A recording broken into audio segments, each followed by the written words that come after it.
Today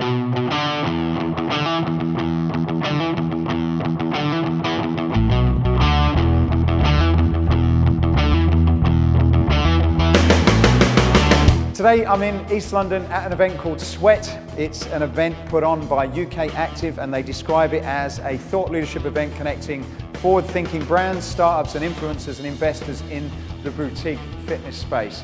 And it was a great opportunity to meet about 250 people from the boutique fitness industry, not exclusively boutiques. I think there were some normal traditional clubs and big box operators here as well, but it was a very fresh event with lots of ideas and talking about some really interesting subjects for the industry.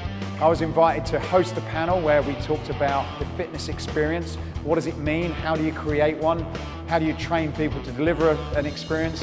What happens in terms of the member journey, the lighting, the sound, everything like that. So we had 3 people on the panel. We had Mark from Hutchinson Telecom, we had Michelle from David Lloyd, and she was talking about the Blaze concept that they're rolling out within their fitness clubs. And we also spoke to Olivia from Ministry of Sound, and she was talking about how they've evolved a traditional 28-year-old nightclub business into the fitness space. So it was a great panel, and we had a fantastic opportunity to get a few of the guests from the panel and talk to them and go a little bit deeper on camera, and we're going to share this with you in the interview ahead. So I hope you enjoy it, and thanks for listening.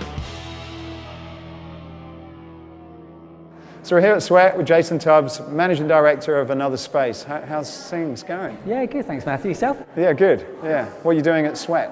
Coming along, obviously I was on the panel. We talked about has boutique reached saturation yet in the UK, which is obviously not true.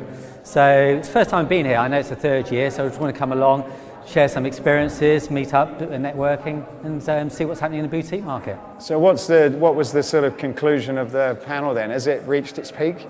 What do you think? Nowhere near. So the opportunity is huge.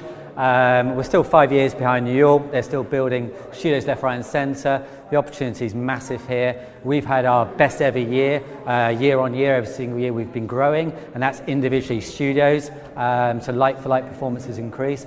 So the appetite is definitely there. Yeah. What a lot of people do say that the boutiques that are around are not really making a lot of money. Yeah. Without sharing the financials, but is it a case where some are doing really well if they create a good experience, and some are just are not because they don't understand how to run a good business? I think it's a bit of both, Matthew. I think it's time in the boutique market is needed. You're not going to make money overnight because you're not pre-selling memberships. You don't open with 2,000 members. You don't know what income's coming in tomorrow, let alone sort of next week as such, because it's pay as you go. So time is needed to build up the brand and build up some loyalty, because there's so many boutique surfers out there which go to the latest studio, maybe on ClassPass or Move GB, and they're quite transitional, where you've got to build the loyalty. So that takes time. So you're right in what you're saying. I don't think there's not many boutiques that make money because it's still a young industry. Most boutiques take about 3 years to break even, start actually making some money. So a lot have still got that journey to go to. So it's all about the customer experience, but it's also down to time. Right. Do you think you guys are in a unique position because you do have, I won't sort of insult you by calling it a big box, but a traditional club that then feeds off the smaller ones? What, as in your London model? I guess because you've got the third space, yeah. and another space. Do you think that? No, I mean we run it as a totally separate business. Right. So there's no crossover whatsoever, and we've done it on purpose because we want to make sure the boutique market is a sustainable model and it can survive on its own. So we don't tie into the third space. It's great to have that as a sister brand because it's iconic and it's the most premium health club in London. But so we are standalone. We don't cross over with instructors. We don't cross over with anything. We just have a few shared resources in head office, and that's it. Right. Do you think the brand do you think that brand sort of share helps at all? I think, Matthew, not a lot of people know we are. Right. So our clients don't know we're associated to third space, and vice versa. So I don't think it's necessarily out there. And we've done that quite on purpose. So I think what we tend to do with third space and other space, we learn from each other. I think the boutique market, there's a lot to learn from commercial gyms and vice versa. So internally we are connected, but externally I don't think many people see that connection at all. Right. In London, are you pay as you go, or are you charging memberships to join? Predominantly pay as you go. We do a monthly subscription which is either 6, 9 or 12 pass. There's no commitment to that. But it's strange, isn't it? Because the fitness model used to be contracts. I mean, I used to sell 2-year memberships back in the day. And then the boutiques came along with pay as you go. And now a lot of the health clubs are going monthly commitments, whereas a lot of the boutiques are now going, okay, you can have unlimited membership, and you can have 30 sessions or unlimited for a monthly membership. So it's balancing that out. But we offer pay as you go is predominantly what we sell. Do you think that's likely to change? No, because people want choice, they don't want commitments. And I think because of what I call the boutique surfers, they want to try out the next thing. And ClassPass helps with that, hinders with that, whatever you see it being. But people want that flexibility to go to a different class now and then. Right. Is it a difficult business model to sustain by not really knowing what's going to come in? Yeah, I mean, we have almost like a sales funnel, but it's not, we don't have membership teams. So we look at new registrations, people coming onto a website, our social media engagement, our instructor social media engagement is our sales tools as such. So we try and engage that. We look at projection within the next 7 days, because I can only see what's been booked in 7 days. I can't see on the 8th day what money's coming in the business. So it's balancing that out, what revenue is coming in, but what's being generated, and always making what's being generated is more than what's going out and being actually used in the studio. So it's that balancing model, and then it's very price sensitive. So we have to do sometimes promotions, but those promotions tend to be more about challenges and trying to get people to be competitive against themselves and against our instructors will drive extra volume and revenue into the business. Do you think it's successful because it's a London type of business, and if you took it out, it would be a bit different, or have you not really thought about that? Yeah, I have. I mean, I've got many friends and colleagues who've done it elsewhere, and I think it will happen, but it's only just happening in London now. And not everyone knows about the boutique market in London, so how they're going to know maybe in Sheffield or whatever it may be. So the perception is slightly different. But you can scale it down, and I know there's been some successes over that area, but for us, it's really, not many people in London still know what boutique's about, is getting it out there, and it's low-hanging fruit, so keep going in London and then go elsewhere afterwards. Right. How many years of growth do you think are left in London? Well, I mean, we're still 5 years behind New York, and it's still growing there, so we've got quite a bit of time. I mean, we used to be 10 years behind. I think we've narrowed the gap now, so the growth opportunity is huge. But I think the growth will come with is probably acquisitions. I think there'll be a lot of mergers. There's a lot of single sites, 2, 3. I think the most is maybe 10 boutiques. So I think there'll be a lot of merging going on over the next couple of years, and I think that's needed for the industry as well. How many clubs boutique clubs do you have? We have 2 at the moment. Right. So we've just been open just under 3 years. The latest one in Bank's been open just a year. Right. And for those people who are not in London, what does the sort of competitive landscape look like? Who are the big players and who are opening a lot? And is there any sort of trends that you see within London, such as cycling or HIIT or anything that stands out? I mean, Barry's are flying, Cycle are doing well, One Rebel, Cobox has just done a bit of a merge and stuff like that. So I would class us in some of those operators as well. Core Collective. There's a number, but then you can go to Try Yoga, and you can go down to 10 Pilates, you can go to different avenues. But there's different stages of boutiques. You've got different platforms and levels of boutiques. So I think the main players are in a higher profile, where they charge at higher rates, and they seem to be doing really well. Yeah. And what in terms of the sort of workout trends, what are you doing, and are you seeing anything that people are starting to ask for? We've always done 3 concepts, and the reason why I did 3 concepts, I believe people should cross-train. So we could have quite easily, and it would have been an easy solution just to do one discipline, because then your brand and the whole concept is so much easier to develop. But if you do 3, you've got to be master of all 3 concepts rather than just one. So I feel the trend is definitely going down. What we're doing is cross-training. I think the trend is going more towards HIIT. HIIT's always been hot, but I think it's going more down that route. And I think people will want more of an extreme workout. They're looking at the next level. The millennials are really into their fitness, but what is the most extreme workout I can do? So we've done like the hardest yoga class in London. Our HIIT class, we know how many calories people burn, and we really sort of make that as hard as possible. We're going to go down to SMIT training, which is SMIT training. What's that? So it's more of a high intensity HIIT training. Right. What does that stand for? Oh God, you're going to excuse me. We're going to have to cut that bit. Testing you. Supramuscular interval training. Okay. But it's more extreme, it's at higher threshold on the heart rate, so it's shorter burst, more extreme, and then low recovery rate. So people are looking for the next thing, more athletic type of training. Yeah, and are you kind of focused on the millennial, or are you seeing there being a trend to an older audience? We have a mix because we're trying to make it less intimidating, but I've got to be honest, most of our client base is millennial because that's the trend. They want to go and do a workout rather than spend £15 on a G&T. They want to come do a class for 20 quid. And is that what people, I guess, of our age, is that what we do then normally? Are we sort of more difficult to get in your... Yeah, we are and we aren't. I mean, I think our age, when we were kids, we were out on the bikes playing football until dusk to dawn, so we've always been engrossed into exercise. So I think for us it's a progression, and I think it's still aspirational, and it still want to be in the in place. So I mean, I train five classes a week at least, and there's people younger and older than me in there. But so we're not, by making it less intimidating, we're attracting everyone as much as possible. Yeah.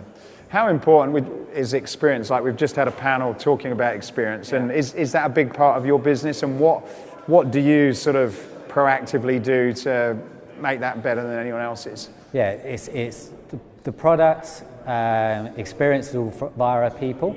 So our people, our front of house staff are actors, performers. I'm probably about the only one who's not talented in my whole crowd.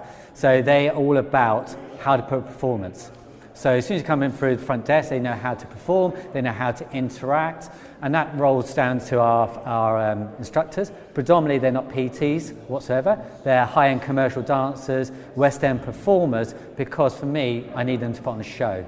And that's what's going to make it different. We give them the fitness qualifications and the skills and the attributes to make sure they can actually deliver technically right.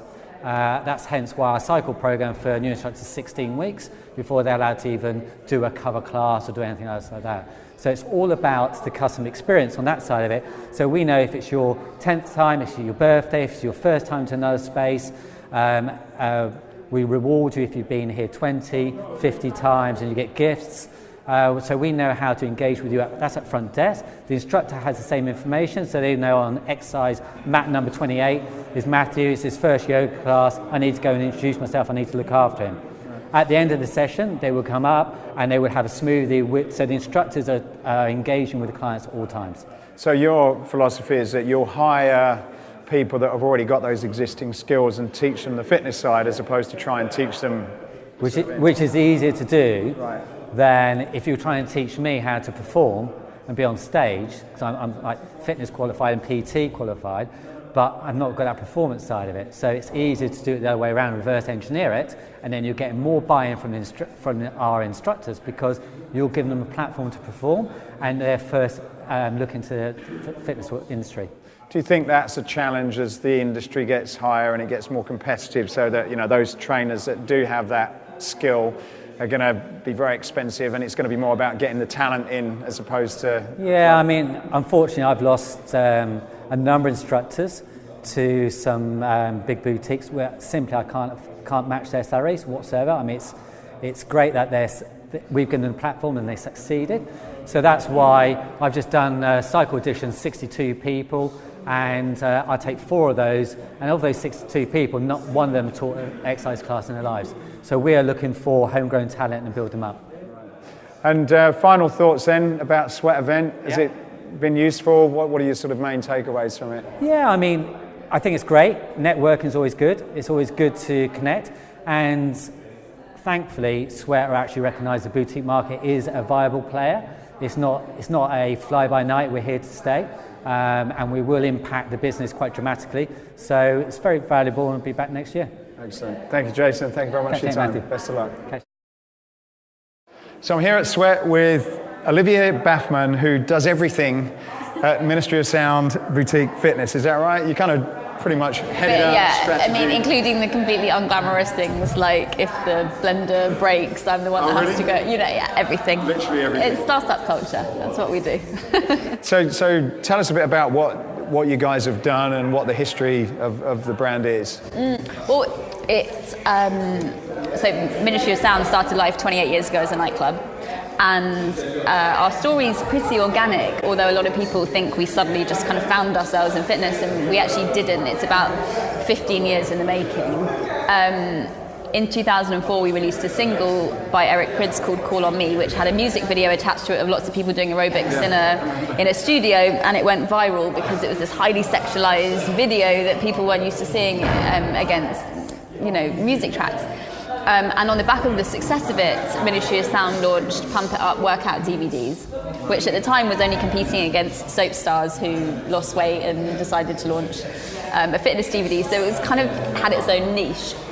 And it became the best-selling DVD, and people were saying we really like it because the music's different. It's dance music, and that wasn't really seen before in fitness. So the compilation side of the business then said, well, let's jump on this music and start curating fitness-specific compilation CDs. And they've sold over 5 million copies of fitness-specific compilation CDs in the last decade. And so with all of that history and knowledge of curating kind of musical journeys and particularly the nightclub industry and the sort of experience that is delivered in the nightclub industry, and how all of a sudden boutique studios are looking to emulate that same essence and atmosphere in their fitness facilities, it was an obvious thing for us to go, well, we understand the music and we understand the experience, so let's throw it together and do something quite interesting in the space. So it was a long answer to what is quite a natural evolution of the brand. And it will continue to evolve, I'm sure. Yeah, and we just finished a panel, which you did a great job, by the way, where we were talking about the boutique fitness experience. And talk about what you guys have learned from the nightclub world, and what have you brought over? And maybe touch on the story you talked about when you were doing that research from the club itself. Well, I mean, it's just the idea that the industry is inspired by nightclub culture. So if you look at nightclub culture and try and work out what journey you are being taken on through a nightclub, how can you then translate that into fitness? And it is very much transferable. So when I was doing my research, I was hanging out at the nightclub awkwardly, probably, just because I was just sort of observing people. But I was watching people from the start of their night to the end of their night and watching their journeys. And people went through this range of emotions when they were going into the nightclub, from this kind of anticipation of queuing up to get in, and am I going to get in, am I not going to get in, who's going to be in there? And then as they actually went into the club, they're kind of sussing out their environment, and they start kind of tapping their foot, but the music's not kind of built yet, so they don't want to let go, and they haven't had a drink yet, so they don't feel comfortable to do that. And fast forward about 2 hours where your headline DJ drops their banger, and the light shows go wild, and there's this big crescendo moment, and that same person that was kind of awkwardly tapping their foot is, arms flailing and sweat dripping and hugging strangers and kissing strangers, and all these barriers are just completely broken down by... Sounds like me on a Saturday night. Yeah. Well, we've all been there. But what was quite interesting is that actually what was driving them to go from, one way of being to another was very much inflicted by this change of energy and atmosphere and the different components that make up the experience. So we kind of tried our best to package that and just go, well, how can we deliver that in a fitness environment where the coach is the DJ? The music's got to build in exactly the same way. The quality of the sound's got to move through the floor and the walls in exactly the same way, underpinned by a fitness programming. Right. And that's what we continue to do today. Yeah, and it was quite a unique business because and we talked about it a bit in the panel. Ministry of Sound's one of the few nightclub brands that have been going for such a long time. Was it 28 years, is it? Which is incredible. Most of them, even the big ones, have just closed down. Yeah, I think it's the longest standing one. And you mentioned that the things that, I guess, trying to sort of bottle what they created and based on the fact that they didn't even operate in a traditional way when they started. Just talk about that story. Yeah, when the club started, it was a disused bus shelter in Elephant and Castle, which at the time was this kind of area of London that you did not venture into for your night out. So they found it and they essentially built a box within a box.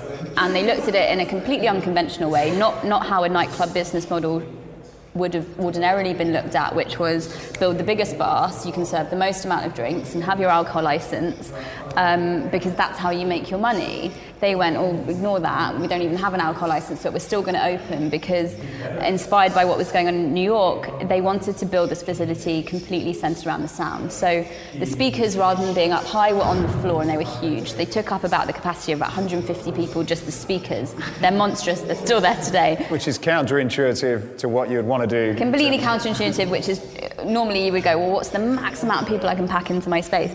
They didn't do that. So the speakers being on the floor meant that the vibrations of the music were going to transcend through the floor as you're dancing. That's going to completely elevate, and they built this, it's kind of like a pentagon shape, because that's how sound best bounces off the different surfaces. So everything was so highly curated, and all the money, rather than the flashy bar, all the money went into the sound.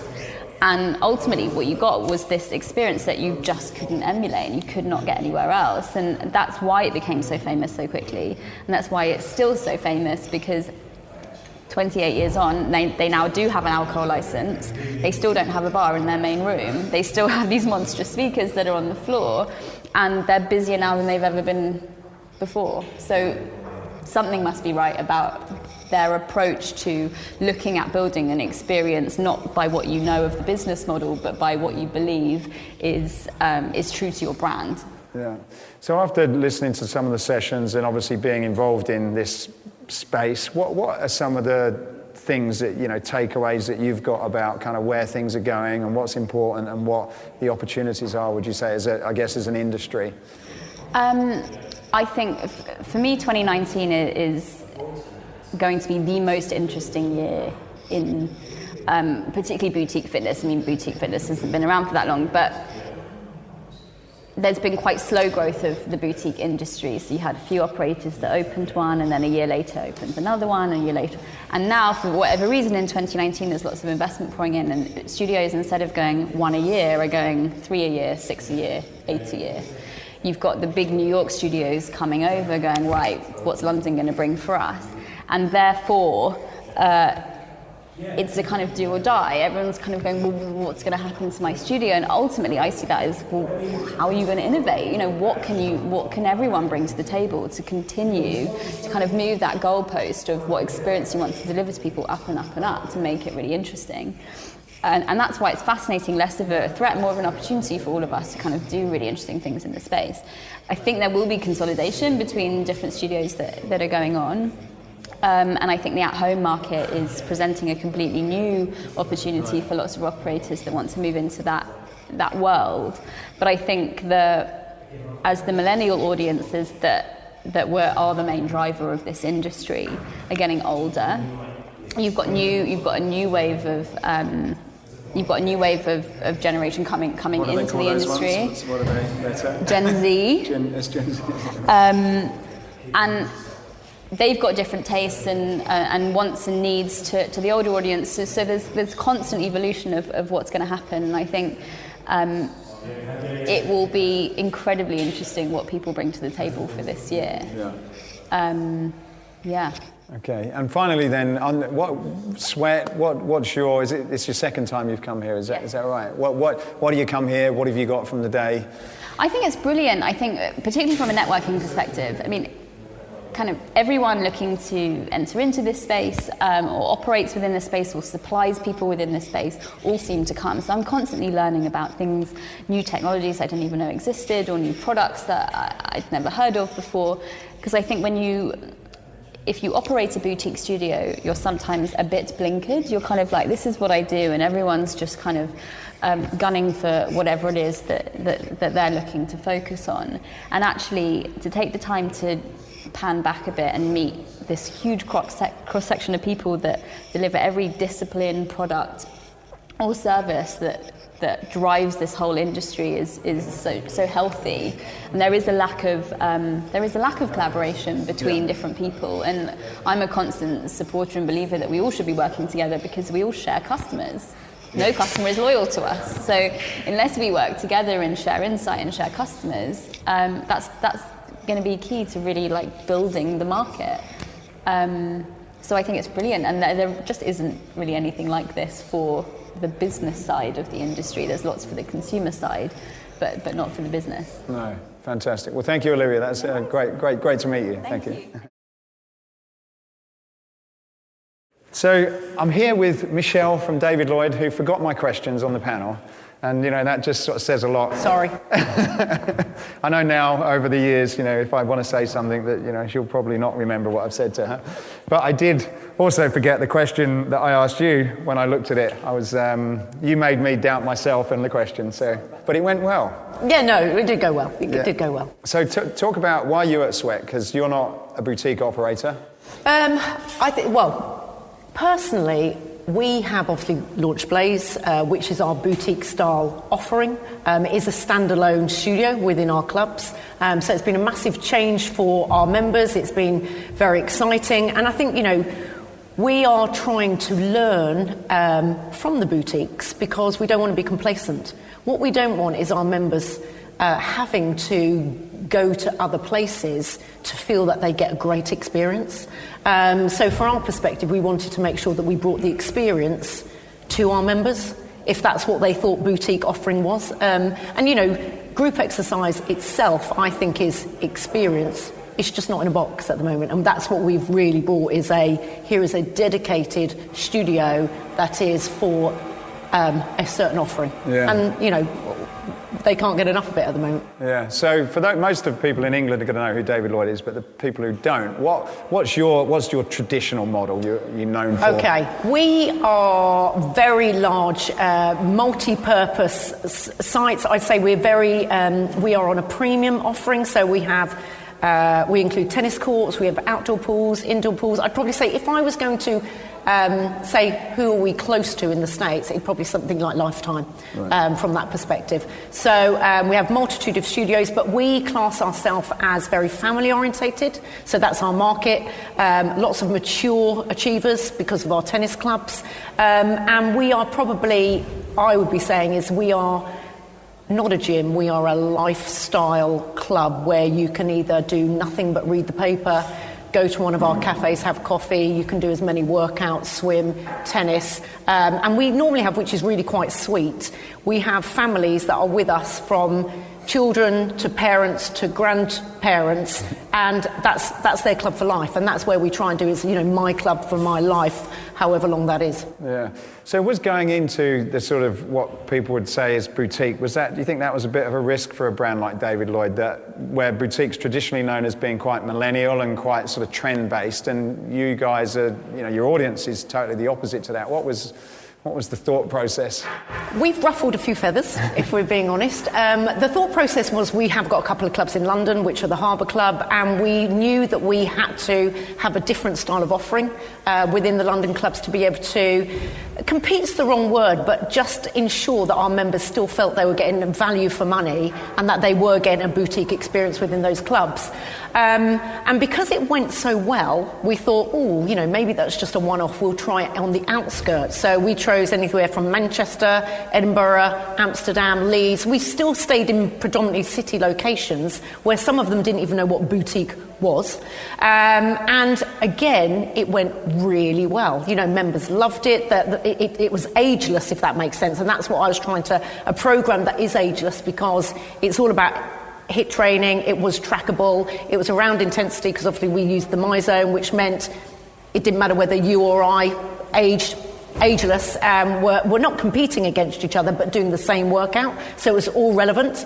And again, in those 9 clubs that we trialled, it just exploded. So we just was like, right, okay, we think we're going to do this, and we ended up spending a shed load of money on a rollout of another, I'm going to say 47 clubs. And the only ruffles that we have had, if we're being brutally honest, is, we've used existing squash courts in some areas. Yeah. We've used existing sports halls in some of them. And so obviously members get upset because they don't like change. And for some of them it was, what are you doing? You're bringing in this trendy new studio that I'm never going to go to. And actually slowly but surely they have been attending the classes, and once they're in, they're converted. So it's been really lovely to see what I'd say real non-exercisers to those who are die-hard exercisers in the same room, being able to do the same workout. And the workouts are different every day, so it's a real unique experience every day. And it was obviously a success which said, right, expand it, but have you been able to sort of deconstruct what the elements were that really made that work, so that you knew it was I guess you have, but if you had to sort of say what were some of those key things that hadn't been in your clubs before, what do you think it was? The key things that hadn't, I think it was down to the design. Obviously, as you are probably aware, we co-created the design of the studio with Escape. We used Mark from Hutchinson's. We had a self-employed trainer that was writing some of our programs at the time. And so for me, it was a co-creation, probably the first time that we actually have co-created, if that makes sense, rather than just say, we know everything, we're going to do it ourselves.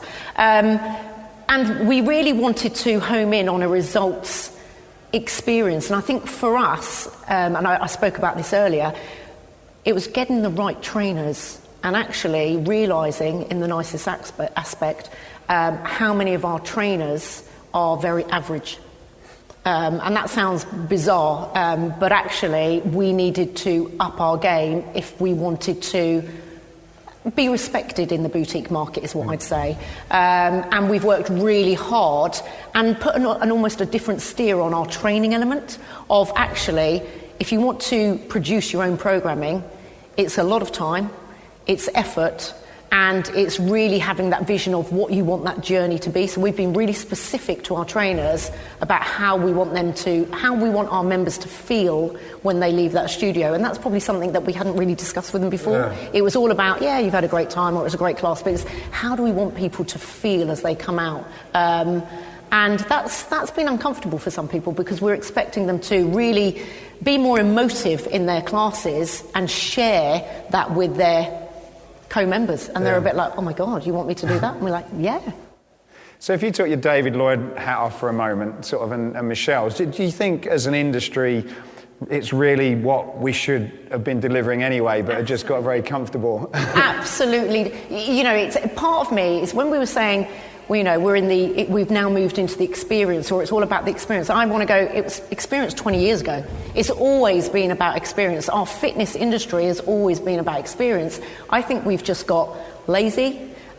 We've probably struggled for great trainers, but also we've probably not been as attentive to investing in people as much as we do now, because it's almost like we've gone full circle. We realise actually the people are, the product is brilliant, but it's around the training, the delivery of the product, which is make or break, because it simply is as simple as that. You can have an amazing studio, amazing wow factor when you go in, and then if the delivery is poor, you go, a bit of a deflation. And so from our perspective, for us in the boutique world, it's making us work harder and harder at our delivery, which I think is a great thing for everyone joining any club or any boutique at the moment, because people are wanting to deliver that experience. Yeah. And actually we're not accepting mediocre anymore. And everyone has to up their game, which I think is great for all of us. Yeah, I guess the boutiques seem to have raised that bar. And I guess some of the traditional clubs have almost seen that as a threat. And but I guess if you look at what you guys have done, where you do have the brand and the reputation and all that other good stuff, it's now sort of kind of just I guess matching what's out there, I suppose, isn't it? Or... I think it's also given us because David Lloyd is a very traditional club. And it's probably given us the confidence that, well, do you know what, if we can do it in that space, there are other programs that we can deliver as well. And not that we've been lazy, but it's probably somewhere the business hasn't invested in before. Whereas all of a sudden, because it's been so huge and done so well, they're saying, oh, you know, we can do this again, maybe in a different genre. You know, maybe it's a cycle, maybe it's a yoga, maybe it's a bar, maybe it's whatever. But actually, we've got the confidence that if we have the right resource, we could do it ourselves. And actually, I think that's, everyone wants to be a bit more bespoke. They want to have their own bespoke offerings. You know, you can't go and get Blaze somewhere else. You can only get it in David Lloyd. The same way as you can only get Barry's in Barry's. You can get similar somewhere else. And I think that's actually, personally, where I think everyone in the industry at the moment, if you think about all of the different, you know, Third Space with the Yard, you've got Energy with another one called the Yard, but you've got all of these ones that are coming through where all of a sudden people are going, actually, we need to create bespoke offerings, and people don't want off-the-shelf solutions anymore. So I think, well, they don't mind if it's off-the-shelf as long as it's white-labelled and it looks like maybe it's there. So I think that's what, again, you know, operators are now saying, we need to offer better. And when you looked at that in terms of your customer demographic, did you, and we talked about it earlier, but maybe just talk a little bit about who you went after, and was it, because it wasn't the traditional sort of high percent female millennial, was it? It was a different audience. Our average age for group exercise is around 49. And we realised that, you know, in 5 years' time, they're going to keep getting older and keep getting older. And we're very holistic, and that's because of our age range. So there was two things. Is one, we wanted to bring younger people into our into our classes, and the second is we wanted more men, because we were around 87% female. You know, if you look, but purely down to holistic, a lot of females do holistic. So we've been looking over the last few years of what programs can we bring in that are going to bring more men in. So one was, we knew that the boxing element or the MMA combat area would bring more men in. Mm-hmm. You know, you didn't need to be choreographed, therefore it would bring more men in. It was trendy because the lighting, it was a bit, you know, even my son who's 15 sort of peered through the window and I tell him about it and he was like, actually, Mum, that's pretty cool. And I was like, I've made it. You know, but the whole point is, it's a pretty cool environment. So you've got something that is it's a bit more trendy. Okay, I don't need to have choreography. Great. It's all around intensity. So therefore, it doesn't matter whether you're fit or unfit. It's around working to the same intensity. So as soon as people understand that, that's less intimidating. And so we've tried to bring more programs in that will, you know, probably decrease our average age, but bring more men in, because that's where, you know, we have a 50-50 split of female members to male members, yet the majority of the people where we know group exercise retains members for longer, same as tennis is, we're only servicing, you know, the female market. So things like Blaze, you know, when they were talking about earlier, Broga, with more yoga, we've been working with Broga for the last couple of years, but it is, how do we get these men in the studios, you know, Battle Box, the outdoor program, a bit more sort of obstacle course racing. So there's a competitive element, but there's a play element as well, because I think we've got to try to keep bringing that fun element back into it, and that, you know, that you're exercising for life rather than just specifically for, you know, one movement. Yeah, I see it a little bit like a kind of a Selfridge department store where, you know, you can kind of go in and you go to this restaurant and this sort of area, you know, it's all kind of boutique-y within a very nice, you know, I guess the Selfridge sort of brand itself is one thing, but, you know, some of the concessions inside are for all different ages, aren't they? And you kind of gravitate to what works for you. But I think on that is, you don't want to be a TK Maxx either, as in everything's everywhere. Yeah. Does that make sense? You want to actually have, you know, a proper department store where there are boxes that you can go to, and it's really for that specific, you know, area. And we think we've got 4 or 5 different studios in our clubs. Well, they're mind and body studio. There's a high impact. There are all of those, what you say is an element of a boutique, but we just offer anything in there. You know, that's what typically operators have done, whereas I think they're now rethinking and saying, actually, we need to be a little bit more specific of what we're offering and make it easier for the customer or our members to understand what the benefits are for those different areas. Yeah, and the final thing you mentioned about people, and I guess that's a big part of the experience, and you know, what's your learnings been about finding trainers and also scaling a business like David Lloyd, where you've got a lot of sites, how you're going to deal with that? We actually only had 12 Blazes up until September last year. So we are now at 47. So they've been rolling out 3 a week up until Christmas. And we've had a whole project team doing it. And I think the biggest learning curve for us was we need to invest in our people, but more to the point, we need to be a bit more edgy. You know, this is the first time we're going to do auditions. Now, boutiques do auditions all the time. But, you know, we normally go, oh, yeah, you can teach body pump or you can teach this. Yeah, come in and teach, rather than go, actually, you're only as good as your last class, so you have to audition. There was no expectation with these clubs, and it actually threw not just our internal trainers, but our external trainers, like, what do you mean I have to audition? You have to audition. It's like an X Factor panel, right, off you go. I mean, we had great fun doing it. But they were really nervous about it. They hadn't had to perform, and that for me was a real eye-opener. Yeah. They hadn't had to perform. And now we're saying you have to perform, to the point even sustainability is everyone that goes into Blaze has to audition. They have to audition before they go on the training. Just because you get on the training, it doesn't mean you pass. You know, all of that scenario, you have to do a 1-month assessment, you have to do a 3-month upskill. All of these areas that we've said, we're auditing it, even to the point that every staff gets if you do a staff class and you're a member of staff, you get an email sent to you, how was class, did it have this in it? So from a process perspective, did it give me the journey? We're all over it, but that has probably been the real eye-opener, going, oh my God. And I don't think it's necessarily their fault, I just think the whole industry has accepted mediocrity.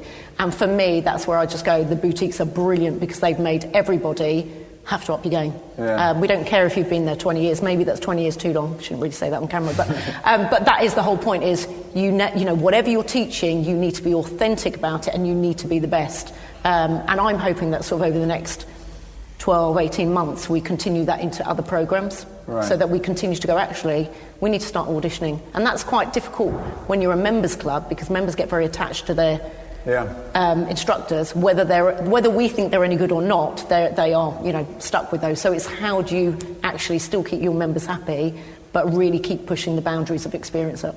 And I guess some of those skills that you now want from a sort of a hybrid trainer, I guess, that they're probably not getting taught that when they go to Scum. So are you going to take responsibility to train your own people? Or we are doing that at the moment. Right. So anyone that goes through Blaze, we train up. You know, if they've got the raw material, we can work with them. Right. That's not the problem. So we will certainly work with anyone who's willing. But there are certain people that they're just not capable, and whereas before we would have maybe gone, well, you know, they can teach it. No, they can't. And actually, and I probably make no apologies either, is Blaze is a different brand within our brand, and therefore that has a certain look and feel. Right. And some people don't match that look and feel, and so therefore we're being a little bit more, you know, no, you don't look like a Blaze trainer, therefore, you know, we're not going to even audition you, thank you very much. Yeah. So, you know, it's around that sort of,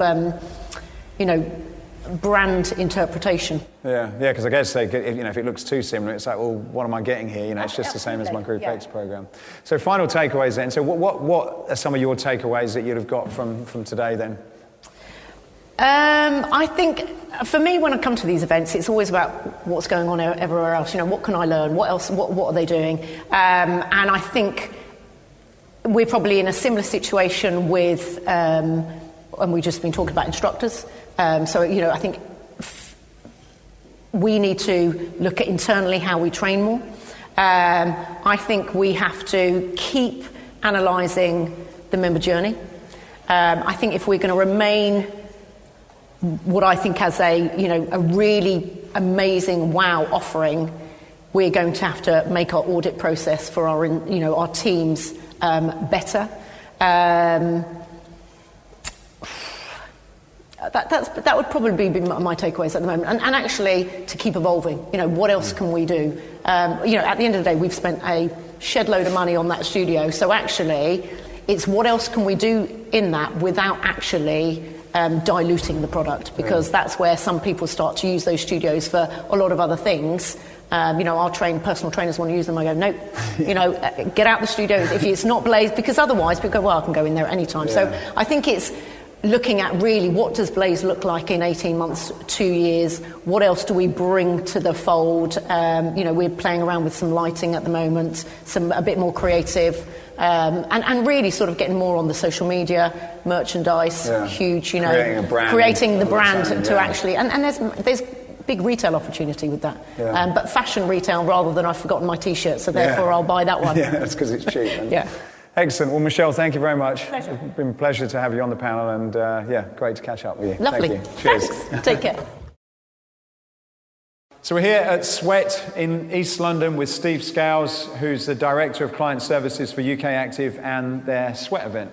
Is that correct? Yeah, no, absolutely. I've been at UK Active for a couple of years now, and it's fundamentally the roles and responsibilities around the organisation is to develop our value proposition for members and deepen our engagement, and SWET is a perfect vessel to be able to do that. Right. So how long has it been going now? It's the third year of the event. It started back in 2016. Same venue, although we've slowly expanded into it and growing still. Started with 130 people in and around influencers around the boutique space. And the 285 people that were in the room today. 285, yeah. Right, okay. So I think that's 15 off venue capacity as well. So it's a nice position to be in, and it shows sort of the importance of the subject matter and the discussions that have been had around that. Yeah. When you created it, what was your original intent for doing an event like this? And then I guess the second part of the question is, what did you want people to go away with? I think with the apparent rise of the boutique, what we wanted to really do is get under the bonnet, not just of the boutique model itself, and to provide guidance for the sector. Some of the challenges around opening any facility is quite large, and year one was about looking at the model itself and how it can inform better user experience for wider physical activity. Year two progressed slightly further, where we began to drill down into the importance of brand and efficacy around it. Year three has been around have we reached peak boutique? Now that isn't our opinion, but what we wanted to look at is how will the sector look in 3 years, in 5 years, in 10 years, and the experts that we've had across the panels and the keynotes today have given that future viewpoint from an outcome perspective. And it's something that we concentrate quite heavily on with UK Active, regardless of whether it's an event or member experience, is that the challenges, although some are consistent across the sector, can be very, very unique to a business. Will a boutique work in London? Will it work in Manchester? Is it the same? And look at the nuances in the market. It's important that an individual can have clear outcomes from each session and take it back to base to inform change, to run better services.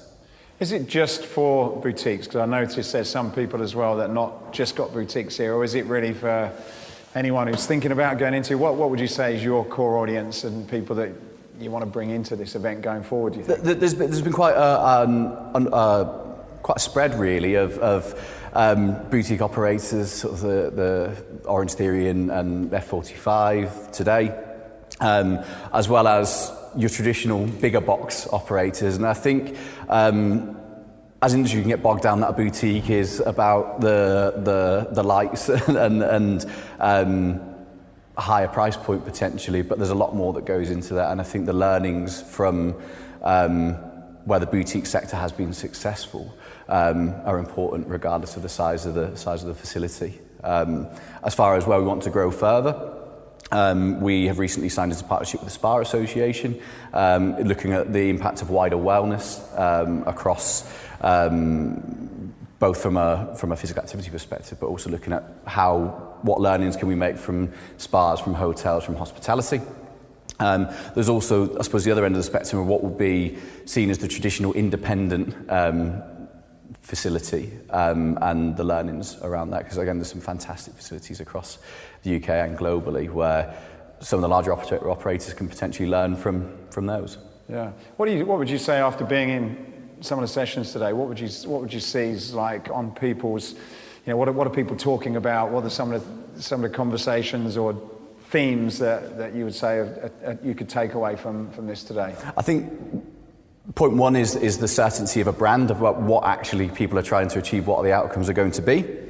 The use of data to inform business decision. We're a data-rich industry, but at the same time it's the application of that data that will allow us to really make change. And thirdly is, I suppose links on, is the use of technology and how that can be used to enhance customer experience. But at the same time, it needs to be used in the right way. It's not just for the sake of it. And I think consistently across all the panelists it's that real definition of brand and what they're about. The byproducts of that are things like staff training, customer journey, so on and so forth. But those are the three, I would say. Right. And what part? Why UK Active? What's your role in the UK fitness industry, and why you put so much into an event like this? It's about driving the value of physical activity. Is the mission of the organisation hasn't changed. It's improving the health of the nation by making more people more active more often.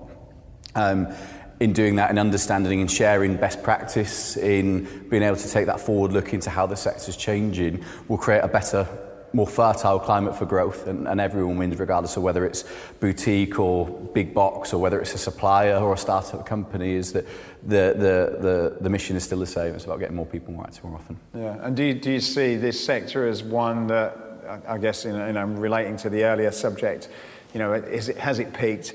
The way you guys are looking at it, do you see that there is a lot of growth, which is why you're choosing for this to be one of your vehicles to communicate to your members? I think it's undeniable with regards to, I think it's in excess of 270 boutiques in London alone. It's a market that is here, but our role as an organisation is to support those people, whether they're starting in opening a boutique or another club, through to franchising, through to the varying different business models, is that we can support and inform decision through insight, through events like today. Because I think, as we go back to the takeaway element, is opportunities like today to network with like-minded people, to understand some of the challenges that people may have, are consistent across different members of the audience, and talking that through is that we're stronger together as an industry, and I think it's a real opportunity to celebrate that. So what's next? What's next year? Is it going to be here? Is it going to be bigger? What's going on? That's all top secret. It's top secret. No, this is going out.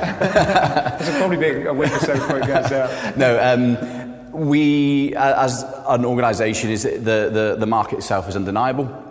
As you've seen today, is that there is we're packed to the rafters today. But the key thing around sort of the experience of Sweat, or the experience of an event, is that we wouldn't expand it for the sake of expanding it. It's about evolving the subject matter that's ensuring, as an organisation, we continue the conversation around boutiques and insight throughout the year. The next stop is Sweat North at Active Uprising, which is a strand that allows us to diversify the conversation. And then that is the 6th of June in Manchester. And where that event focuses, I suppose, continue on today, is looking at, yes, it works in London. How does it work across the country, across the UK? But then moving into next year, is that with the partnerships that are developing, is that I think there is scope to potentially grow the event. But it has to be around the subject matter, and a big part of the organisation's roles and responsibilities, and the elements that I head up, is about deepening our engagement with members. Is that it's not just about having conversations at an event, it's about momentum. But it always has to be bigger and better, because if we don't improve, we're not moving forward. And that's the same for us as it is for the industry. Yeah, fantastic. Well, look, Stephen, thank you very much. It's been a great event. I've really enjoyed it, and thanks for inviting me along. Thank you. Hey, I hope you enjoyed this podcast. If you did, then please go over to iTunes and subscribe to the Escape Your Limits podcast. Leave a review, leave a comment. It really would help us a lot to continue to keep these going.